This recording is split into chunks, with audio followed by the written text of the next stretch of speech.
Welcome to USA Global TV and Radio, where our mission is to provide education, entertainment, hope, and inspiration. USA Global TV and Radio connects you with experts and audiences all around the world every single day to help you succeed in business and to live a richer life. Visit us at usaglobaltv.com to learn about career and life-changing training and mentoring programs like the Listening Mentor. Subscribe to our newsletter to stay informed about our special programs and offers. Discover how you can become a guest on one of our shows or a host or producer of a USA Global TV and Radio show of your very own. That's USA Global TV and Radio, where the doctor is always in.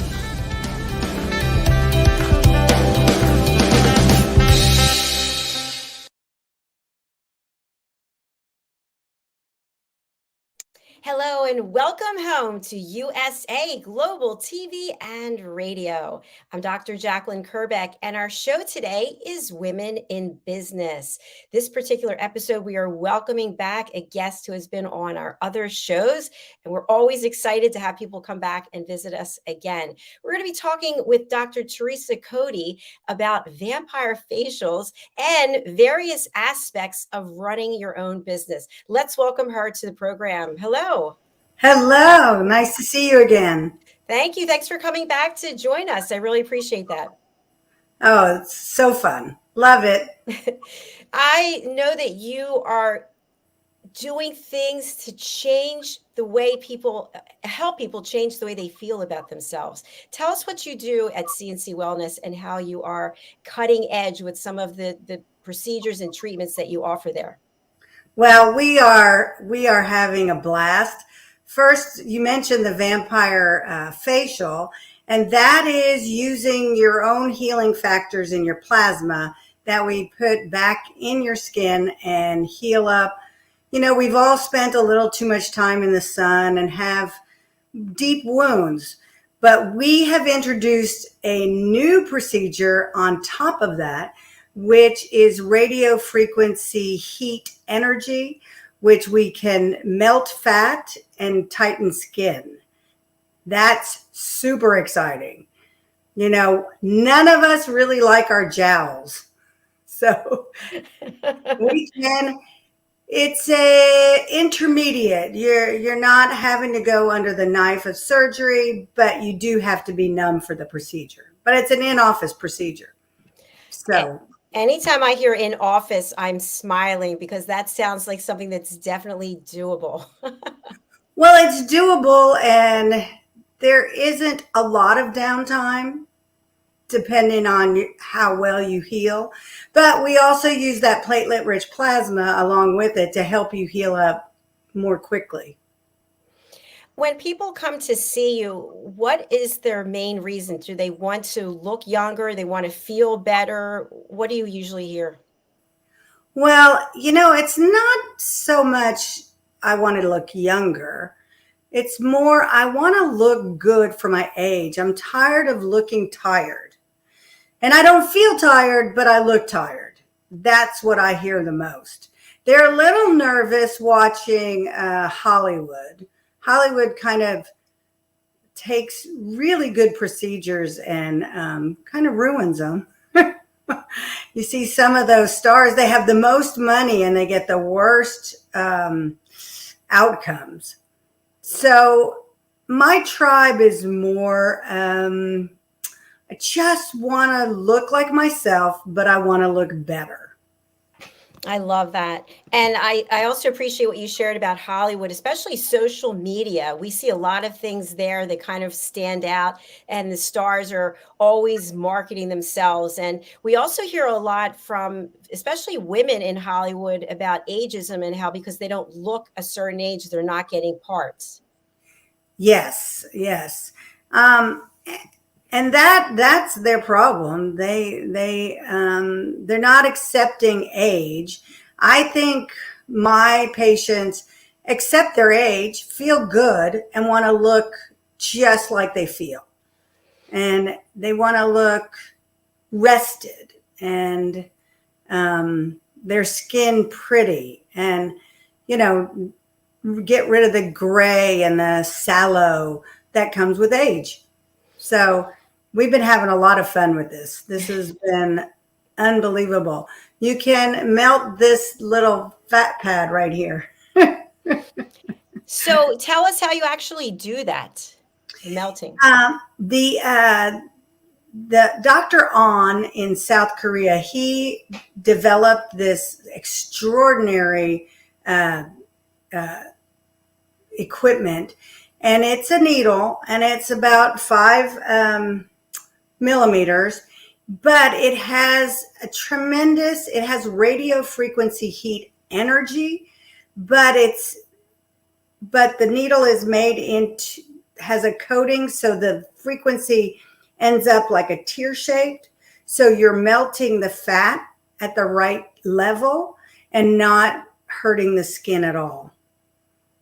So and I know we're going to get into how you got into business and talk more about the details of that. But just to close this out, is that something that can be done for fat in other parts of the body? not yet. I'm waiting for a bigger needle.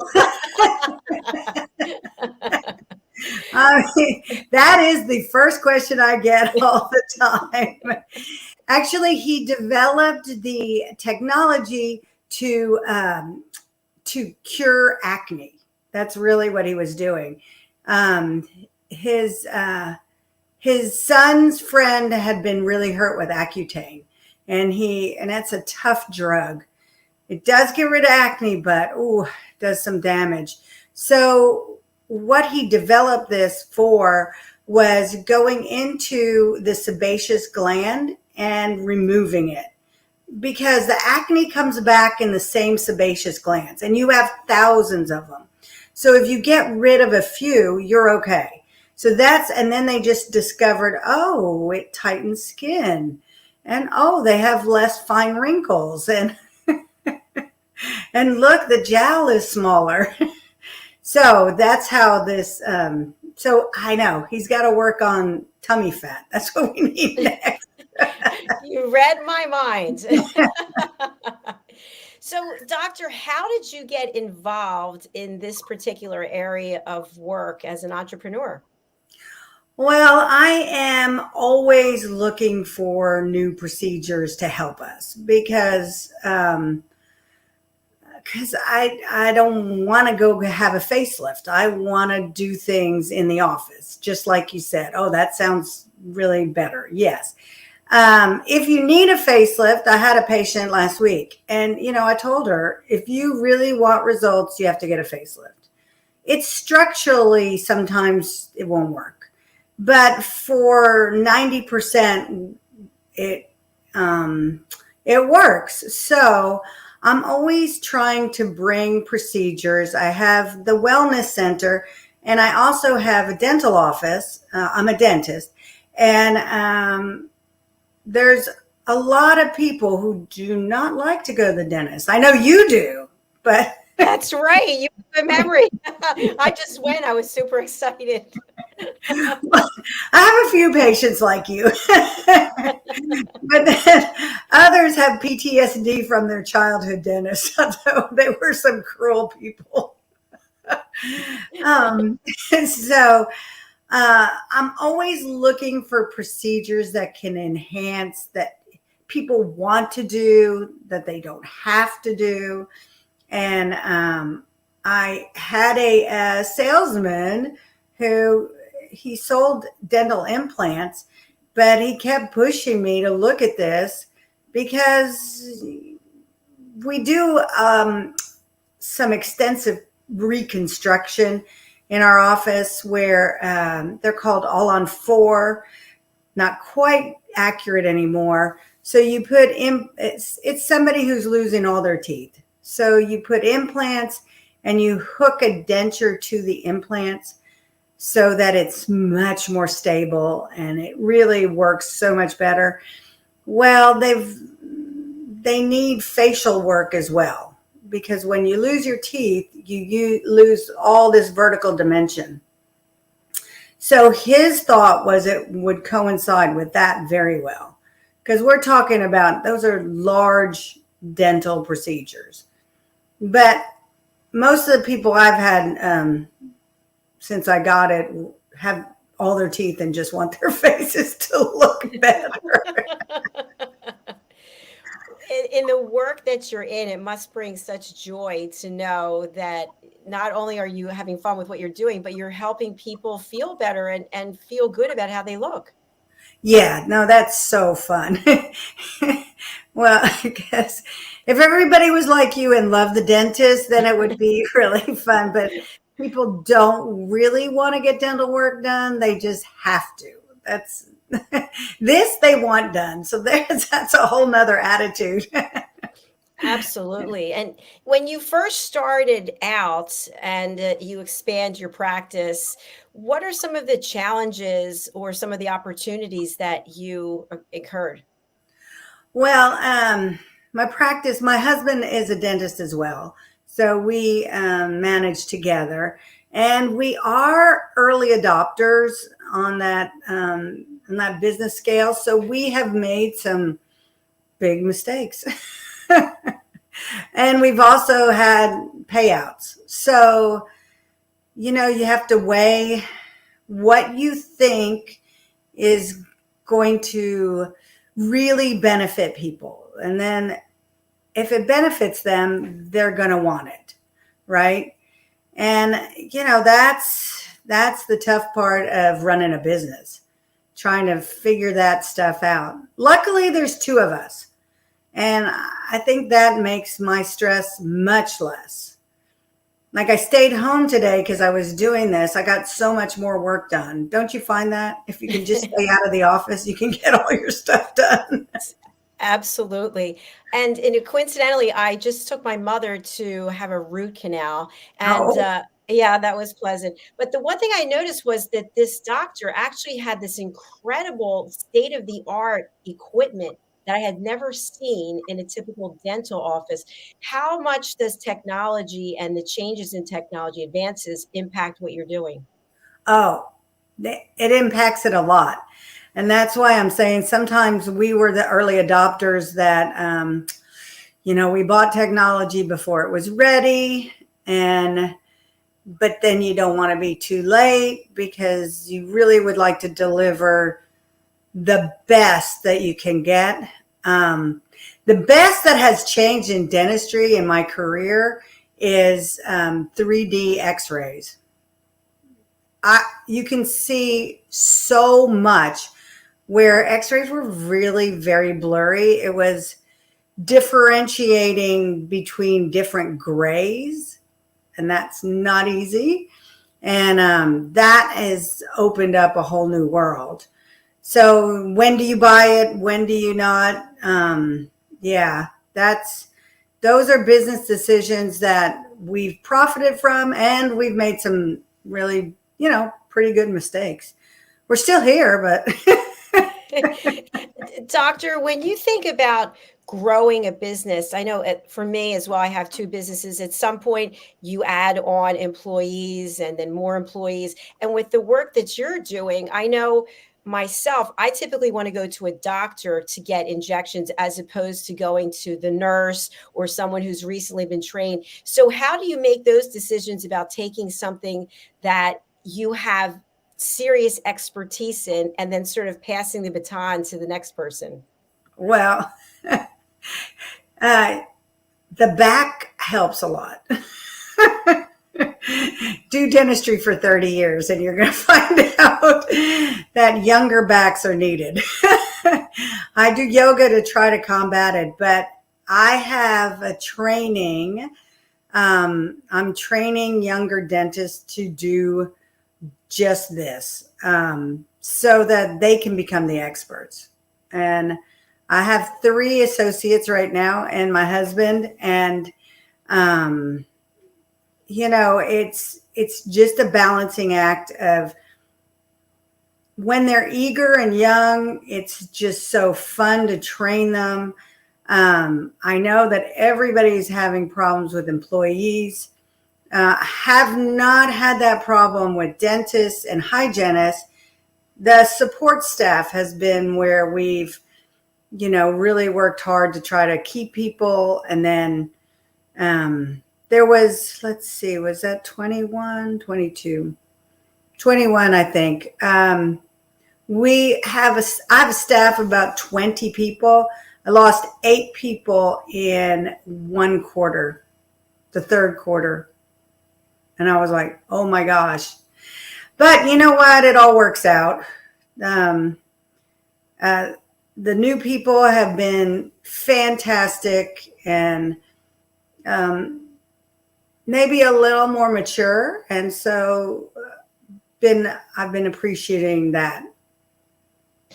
Thanks for sharing that. And so it sounds like for 30 years, you're literally breaking your back. You're doing back breaking work, and you're happy to be able to pass the baton and train other people. So not only can you grow your business, and also, let's face it, more people can get in as opposed to just waiting for you. They can actually get into your practice quicker.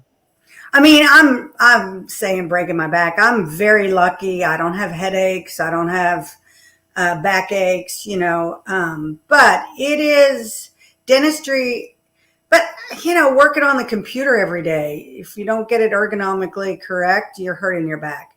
So it's not by itself in its profession, but it is a very grueling kind of profession. You're in a little space. You cross a line that most people don't like. And it's very precise. So if you're not precise, it doesn't work. So, you can't really cheap out on your dentistry. Dr. I'm Cody, glad you took your mother somewhere really good. You bring up a really good point that I feel, myself included, as business owners, entrepreneurs, we are the brand, we are the face of the business. To truly grow and be able to provide more value to more people, we have to bring other people on, or we have to sub out the work or contract the work out, or not in your case, obviously. But how and when did you make that decision?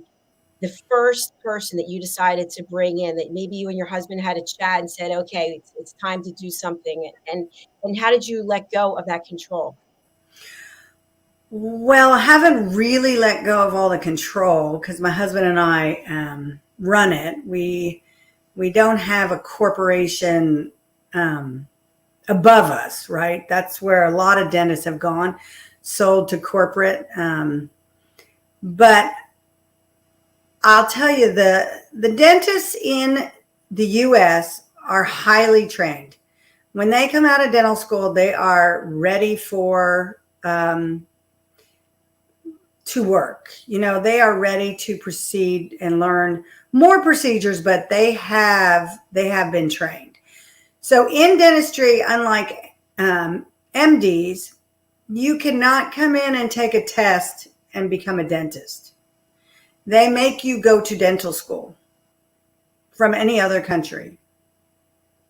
So that keeps, even though there's a dentist in every shopping center, but they are well trained. So I feel really good about when I hire a new dentist, they're ready to do quality work.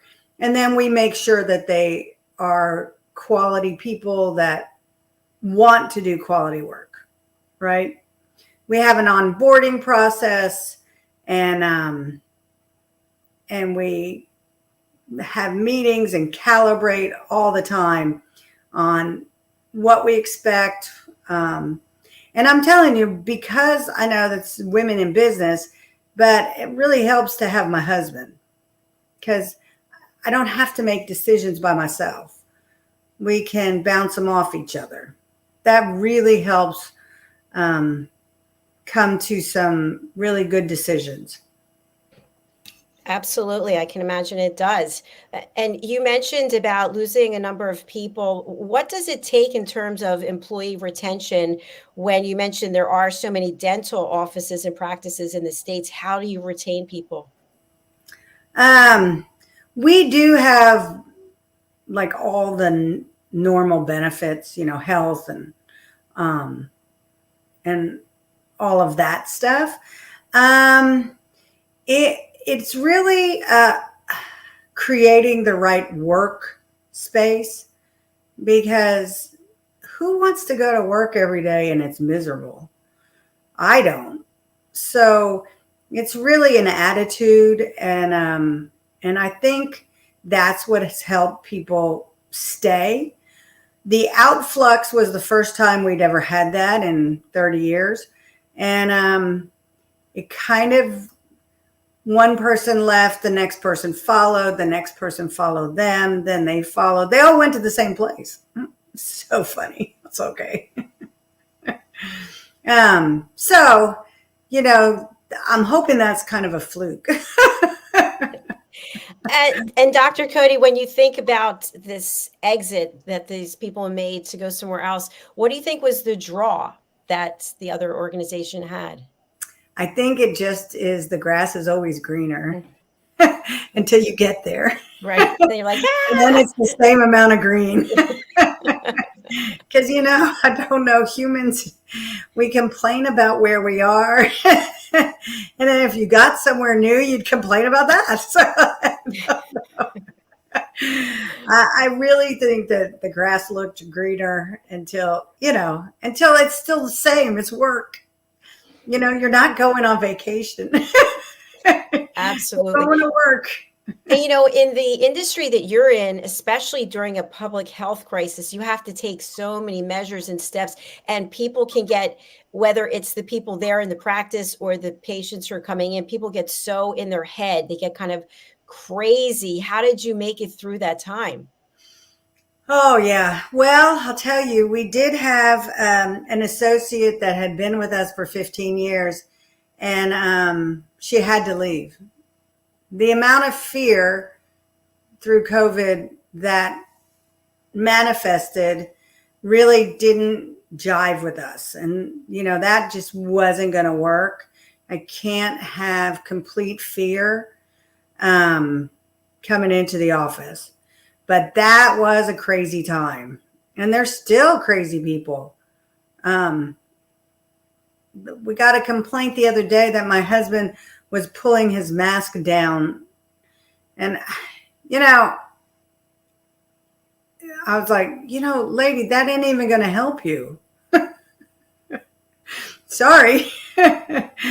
But so that was just, we were holding on by the skin of our teeth. We were just holding on, because Abbott, I'm in Texas, and Abbott did shut us down for 6 weeks. Although my husband went to the office every day because there was a toothache every day. So, he ended up going in every day anyway.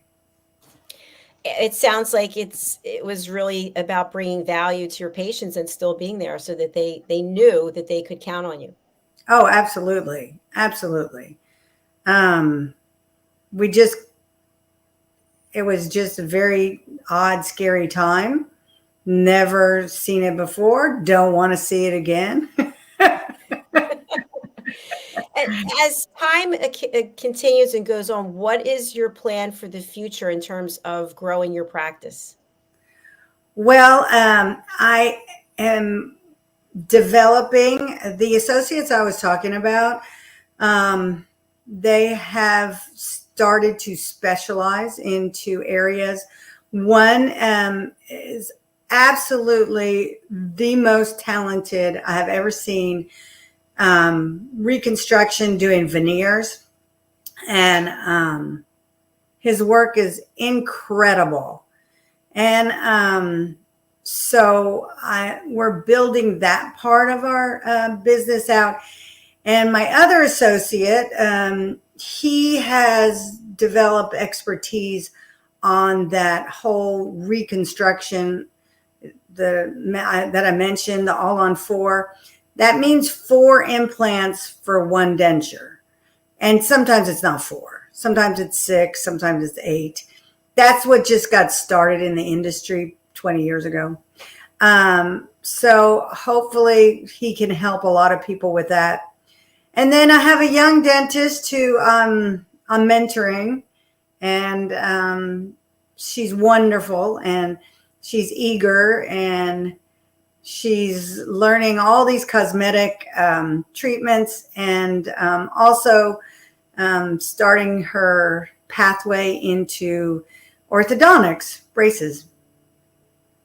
That is really exciting. Congratulations. Yeah. We talk a lot on this platform about lifestyle, and I was really surprised to learn from several people, and I looked it up myself to confirm that 96% of how healthy we are resides in our lifestyle, not in our genetics. And I wonder, what are your thoughts when it comes to our teeth? Is it that we got great genes from our parents, and so we have good, healthy, strong teeth? Or is it that we are slugging down soda, chewing gum, smoking cigarettes, and our teeth don't look so good? What are your thoughts? Well, it's a combination of both, because I've seen kids from one family, and one kid, always brushes his teeth, does everything, and he has all the cavities, and his brother is over there eating junk and drinking Cokes and never has a problem.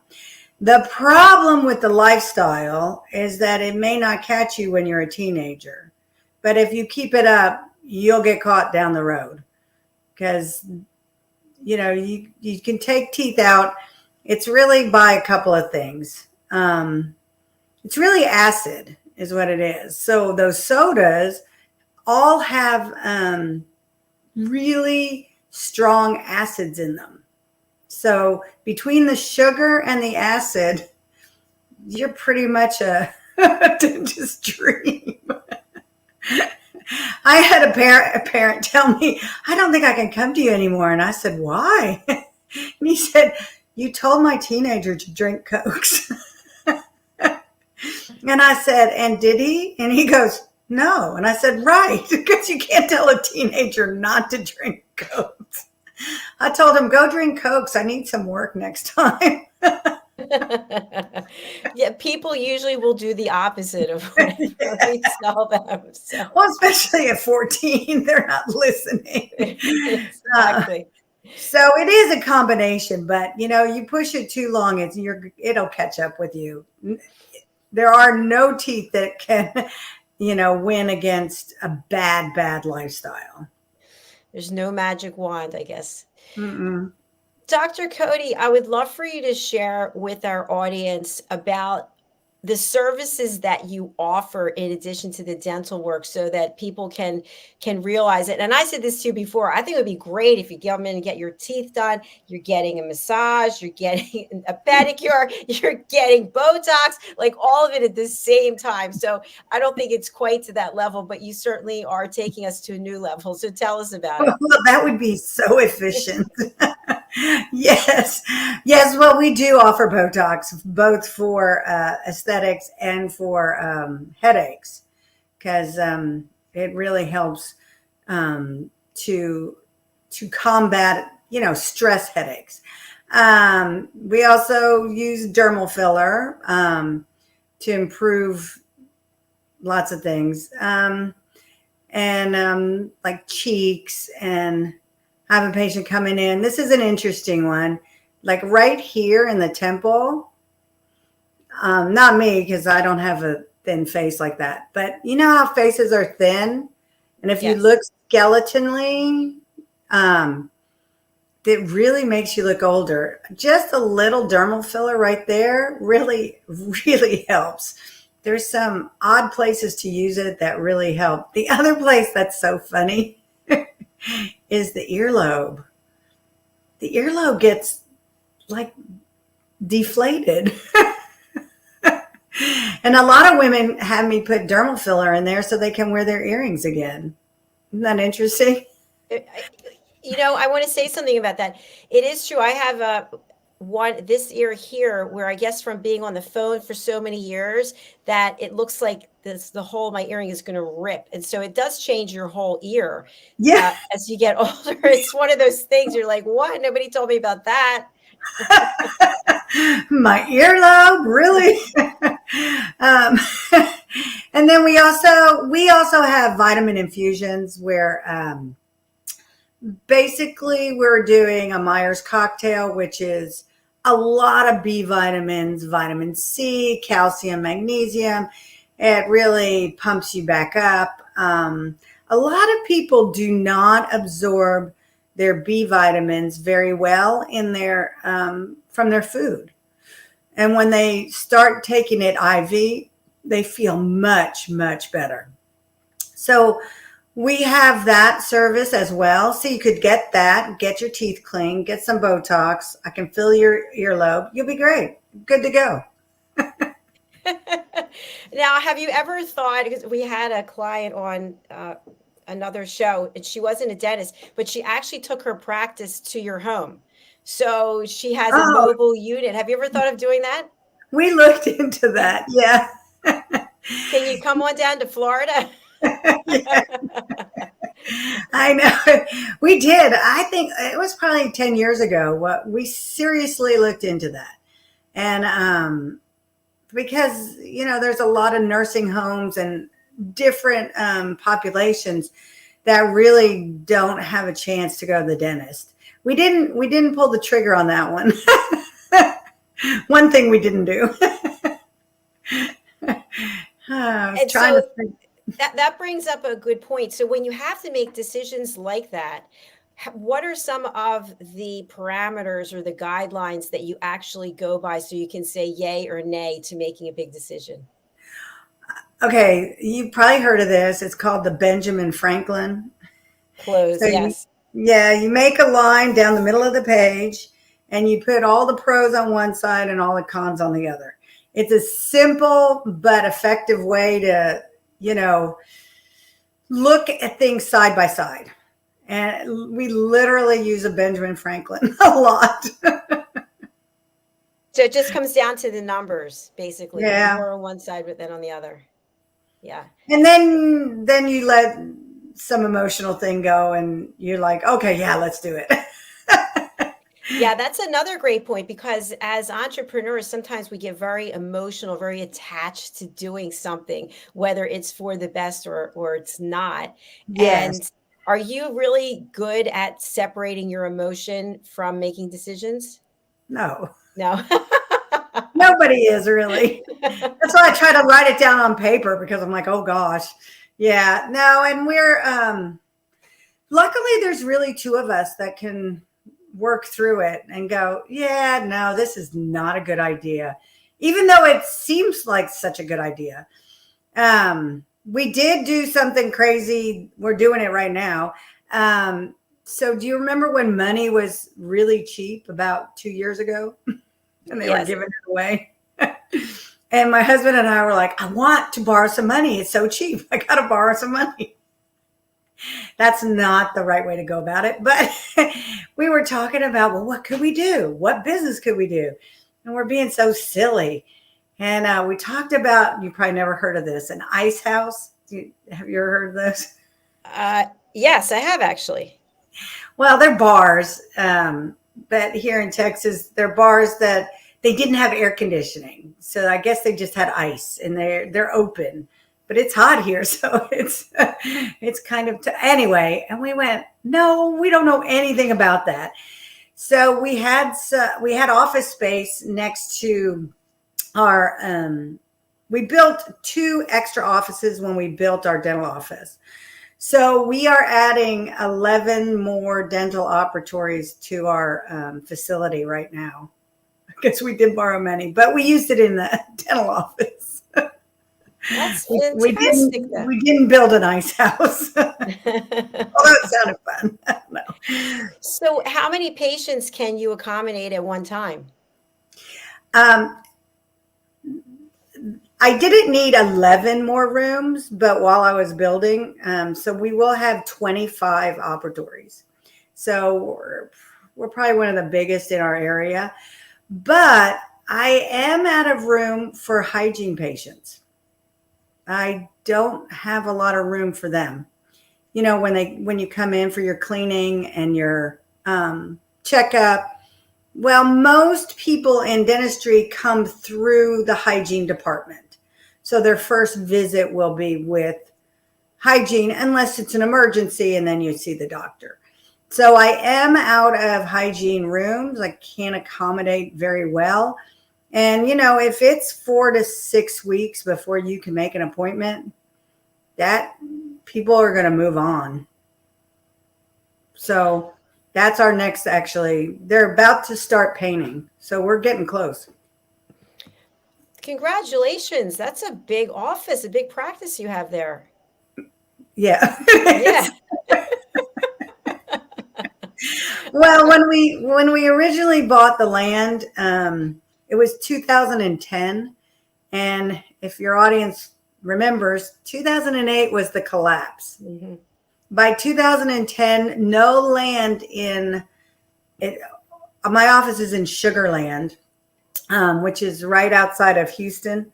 And no land had sold in Sugar Land for a year. So they opened up this Cloverleaf and we bought, it's on the freeway. And I told my husband, okay, if it all falls apart, because it really did not look very good. It looked like it was going to fall apart, the economy. And I said, if it falls apart, we're just going to fall apart with bigger debt. That's all. Because if I'm going down, everyone's going down.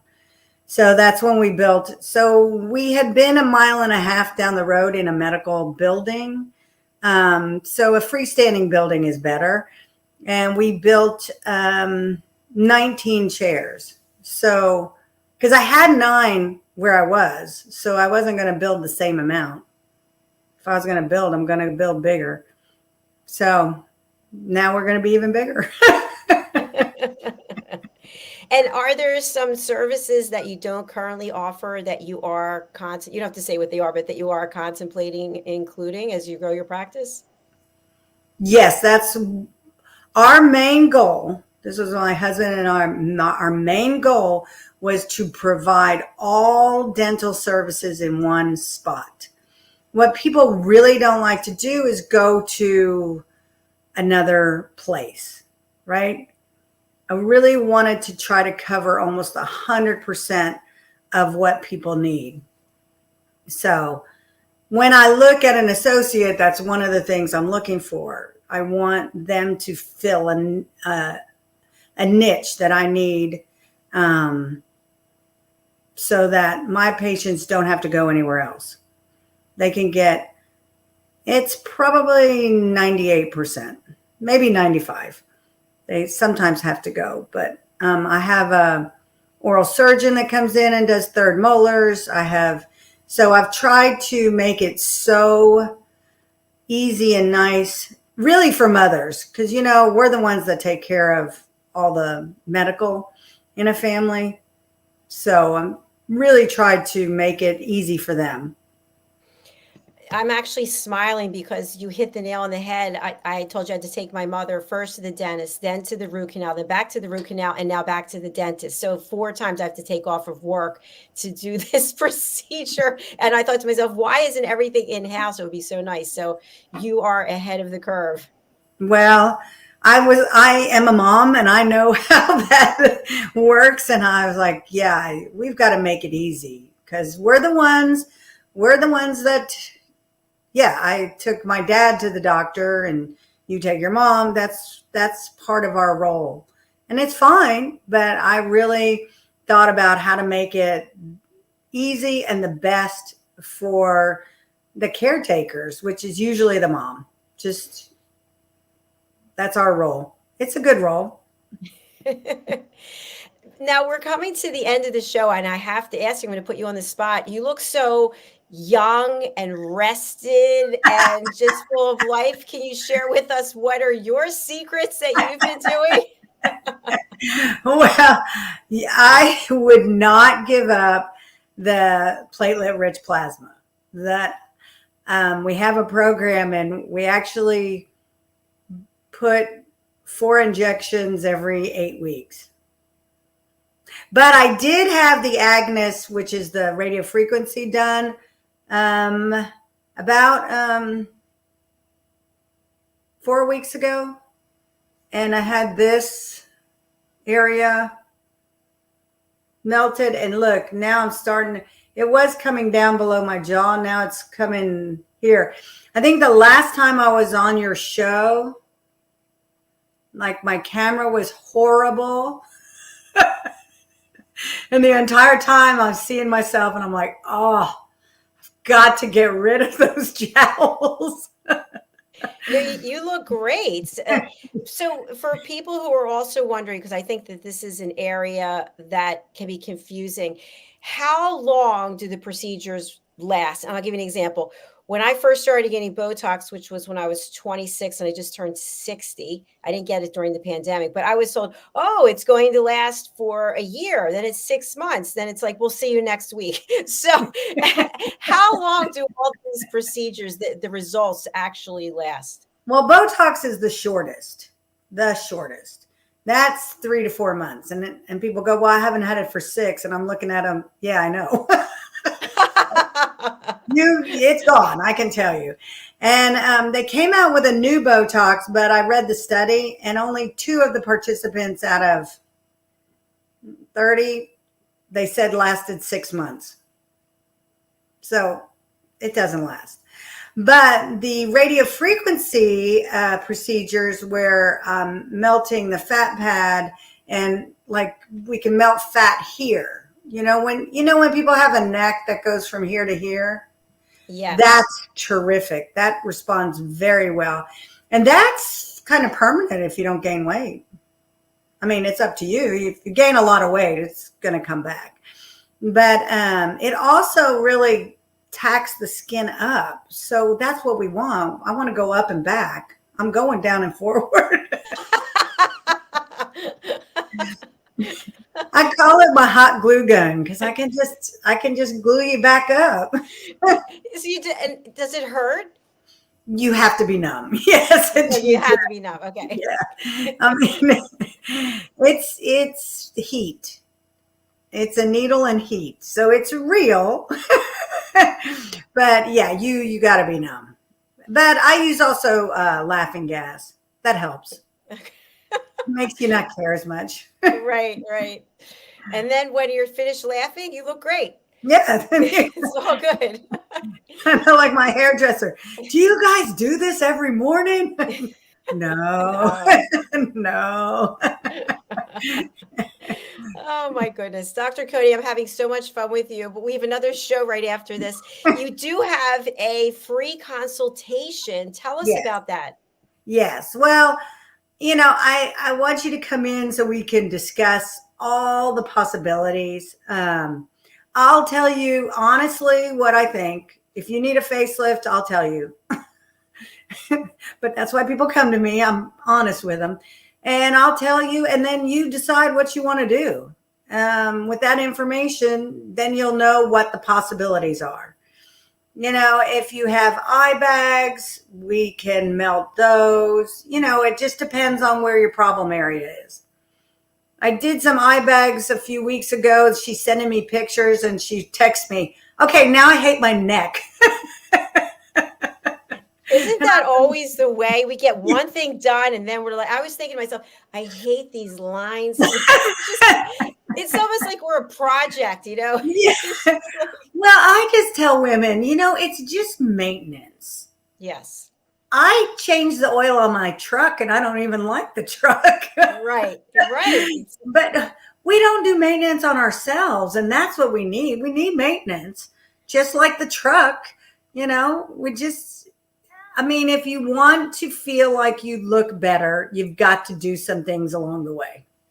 It's very true. I've had men tell me most of my life that I'm high maintenance. And I'm wearing that proudly. I'm going to get a t-shirt. I am high maintenance, and that's okay.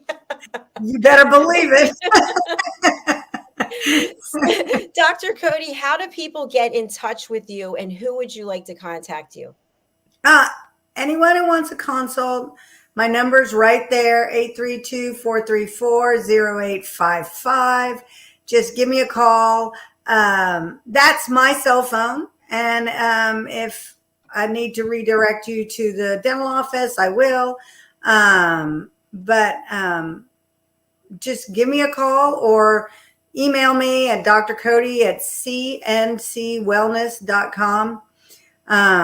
That's C, the letter C. the word and NC. See, because my husband and I couldn't decide on a name for a practice early on. So our name was Cashin and Cody because I kept my maiden name.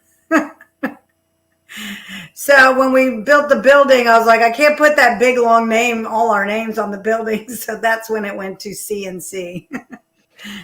That's great. It's easy to remember. And you also do have a Facebook page because I was over there the other day, so people can follow you there. You do some videos there as well. Right. And there's Instagram and there's, that's it. Facebook and Instagram is basically it. So yeah, just contact me, but call me directly. I answer the phone. Imagine that. Give her a call, 832-434-0855.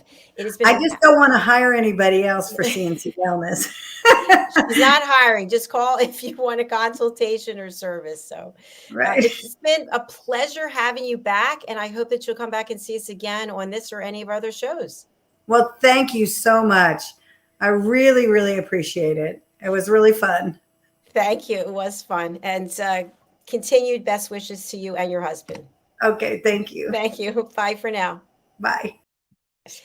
And please do reach out to Dr. Cody. That's why she's here. I say this to people all the time. People are giving their time to provide education, inspiration, entertainment. Please do reach out to her. Her contact information, if you missed it, is right here in the notes. We will be replaying this show about 5 more times in the next couple of days. You can also find it on our YouTube channel, which is USA Global TV and Radio. If you'd like to be a guest on any of our shows, guess what? It's simple. Go to our website, which is usaglobaltv&radio.com. Book your session. We're coming right back with our next show, which is A Woman's Prerogative. We'll see you then. Thanks again. Bye, everyone.